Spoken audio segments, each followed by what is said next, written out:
Bạn nghĩ rằng chỉ cần mình gầy là không bao giờ lo mỡ máu cao, rằng gã sát thủ cholesterol chỉ rình rập những người thừa cân. Nhưng sự thật là kẻ thù giấu mặt này đang âm thầm đục khoét mạch máu của hàng triệu người mảnh mai mà họ không hề hay biết. Và hôm nay, tôi, Dr. Minions, sẽ tiết lộ 10 bí kíp vàng được các hiệp hội tim mạch hàng đầu thế giới chứng thực, giúp bạn tống khứ cholesterol xấu mà không cần vội đụng đến một viên thuốc nào. Bước 1. Tuyển mộ biệt đội dọn dẹp chất xơ hòa tan. Tưởng tượng trong ruột cậu có một đội quân dọn dẹp tí hon. Đó chính là chất xơ hòa tan. Chúng tạo thành một cái gel đặc ôm lấy cholesterol xấu và lôi tuột nó ra ngoài qua đường, cửa sau. Cực kỳ hiệu quả. Mỗi ngày chỉ cần 5 đến 10 gram thôi. Tuyển quân ở đâu? Yến mạch, các loại đậu, táo, cà rốt, hạt chia, hạt lanh. Bữa sáng ăn bát yến mạch là số rách. Bước 2. Kết nạp đồng minh tốt bụng, chất béo không bão hòa, đơn. Đừng sợ chất béo, hãy chọn đúng bạn mà chơi. Hãy say goodbye mỡ động vật, bơ và thay bằng những người bạn tốt này. Chúng không chỉ giúp hạ LDL là mỡ xấu mà còn tăng SDL là mỡ tốt, giống như vừa đuổi cướp vừa tăng cường cảnh sát vậy. Tìm đồng minh ở đâu? Dầu ô liu nguyên chất, quả bơ, các loại hạt như hạnh nhân, óc chó. Hiệp hội Tim mạch Hoa Kỳ khuyên ăn cá béo ít nhất 2 lần một tuần đấy. Bước 3. Chiêu mộ siêu anh hùng Omega 3. Omega 3 là siêu anh hùng chuyên trị một loại mỡ máu khác tên là triglycerid. Nó có thể giảm triglycerid tới 30 đến 40% cơ. Căn cứ siêu anh hùng: cá béo, cá hồi, cá thu, hạt lanh, hạt chia. Bước 4. Truy nã kẻ phản diện số 1, chất béo chuyển hóa, trans fat. Đây là kẻ thù không đội trời chung. Hắn vừa tăng cholesterol xấu, vừa giảm cholesterol tốt. Cực kỳ nguy hiểm.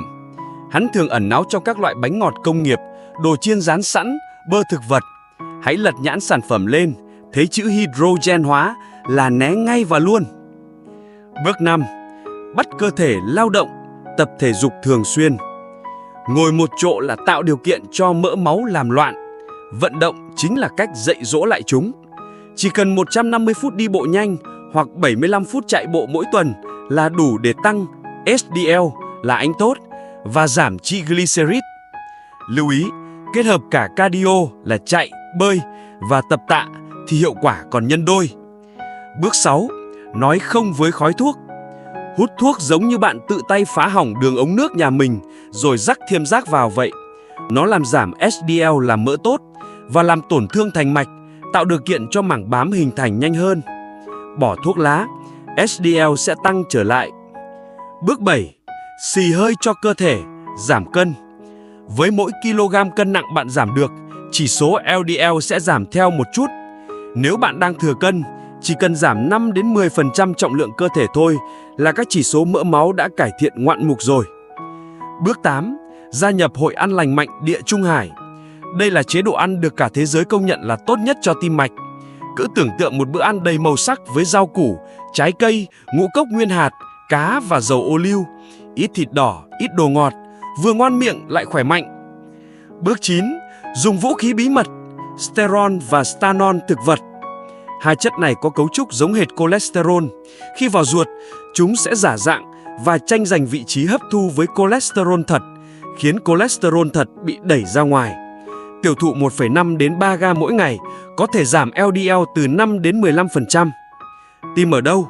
Có trong một số sản phẩm được bổ sung như bơ thực vật, sữa chua. Bước 10. Tuyệt chiêu cuối, gạo men đỏ, thận trọng.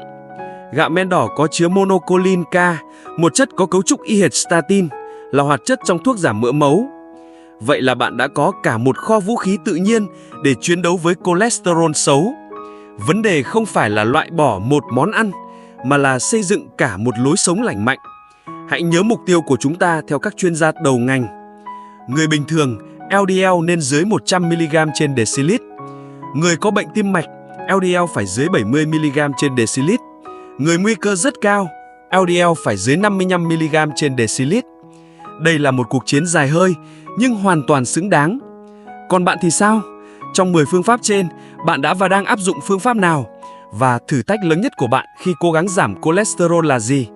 Là không bỏ được đồ ngọt hay lười tập thể dục? Hãy comment ngay bên dưới, Dr. Minions sẽ đích thân vào đọc và bắt bệnh cho từng bạn. Đừng quên chia sẻ video này cho những người bạn yêu quý nhé!